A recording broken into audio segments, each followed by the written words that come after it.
চাঁদপুরের ইলিশ মাছ খাওয়ার জন্য সদরঘাট থেকে শুরুতেই যে কোনো একটা লঞ্চ সিলেক্ট করে নিব। আমরা ময়ূর 2-তে যেতে চেয়েছিলাম, বাট বেশি তাড়াতাড়ি চলে আসার কারণে ইমাম হাসান 2-তে যাওয়া লাগছে। এটা মোটামুটি, বাট ময়ূর 2 আর 7 লঞ্চ দুইটা বেস্ট। পাশে এটা কোন লঞ্চ ছিল মনে নাই। আমাদের লঞ্চ এখন ছেড়ে দেবে, বাট ইমাম হাসান লঞ্চে ইন্ডিয়ার পতাকা কেন লাগানো ছিল আই হ্যাভ নো আইডিয়া। পাশেরটা ময়ূর 2, এটা আরও 1 ঘন্টা পরে ছাড়বে। আর আমরা এই ছেঁড়া একটা ইন্ডিয়ার পতাকাওয়ালা ইমাম হাসানে করে রওনা দিয়ে দিলাম।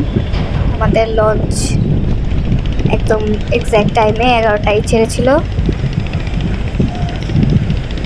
লঞ্চ জার্নিটাই আসলে বেস্ট, তারপর ইলিশ মাছ খাওয়া। প্রায় 3 ঘন্টা 20 মিনিটের লঞ্চ জার্নি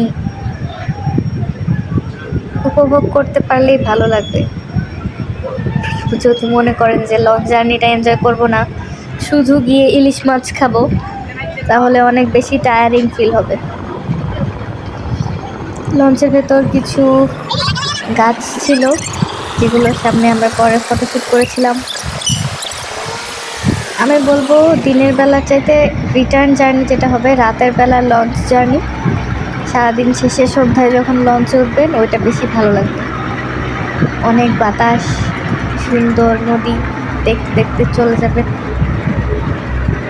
পাশে আমার হাজব্যান্ডও ভিডিও করছে। ময়ূর 2টা মিস করে মন খারাপ। এই তো আমরা পৌঁছে গেছি চাঁদপুর। ঘাটে নেমেই একটা অটো রিক্সা দিয়ে আমরা মাছের বাজারে চলে আসছি। এত ইলিশ মাছ, মানে মন ভরে যাবে, চোখ মন সব ভরে যাবে। 2.5 কেজি পর্যন্ত ইলিশ মাছ আমরা দেখছি। অনেক অনেক ইলিশ। আমরা একটা বেশি না, একটা ইলিশ কিনে নিয়ে যাবো এখান থেকে।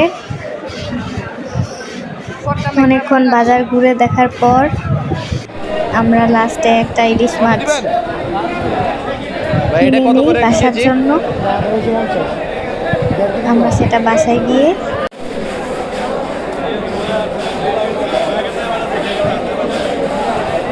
আমাদের ইলিশ মাছ কেনা শেষ।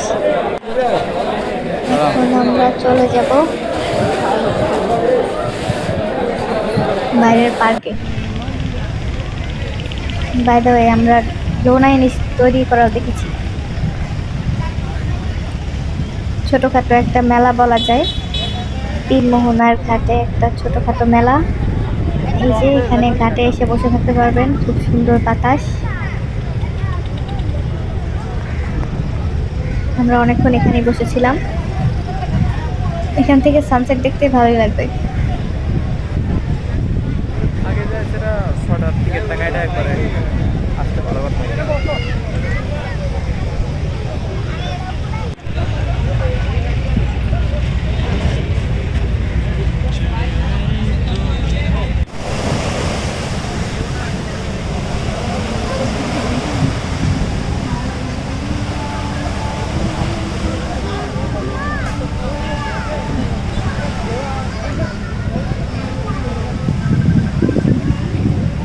ডে ট্যুরের মেইন পার্টি ছিল এখানে বসে নদীর সৌন্দর্য উপভোগ করা, পদ্মা, মেঘনা আর ডাকাতিয়া নদীর মোহনা দেখা, আর লঞ্চ জার্নি।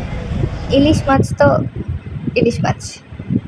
আমরা একটা হোটেলে ইলিশ মাছ ভাজা, বেগুন ভাজা আর লেজ ভর্তা দিয়ে ভাত খাই। ইলিশ মাছগুলো 250 টাকা পার পিস, বেগুন ভাজি 20 টাকা আর ভর্তা নিয়েছিল 30 টাকা। ভাজি করার পর ইলিশ মাছের টেস্ট আমি বলবো না খুব ভালো ছিল, মোটামুটি চলে। এরপর আমরা খাওয়া দাওয়া শেষ করে বাসায় এসে ইলিশ পোলাও খাই।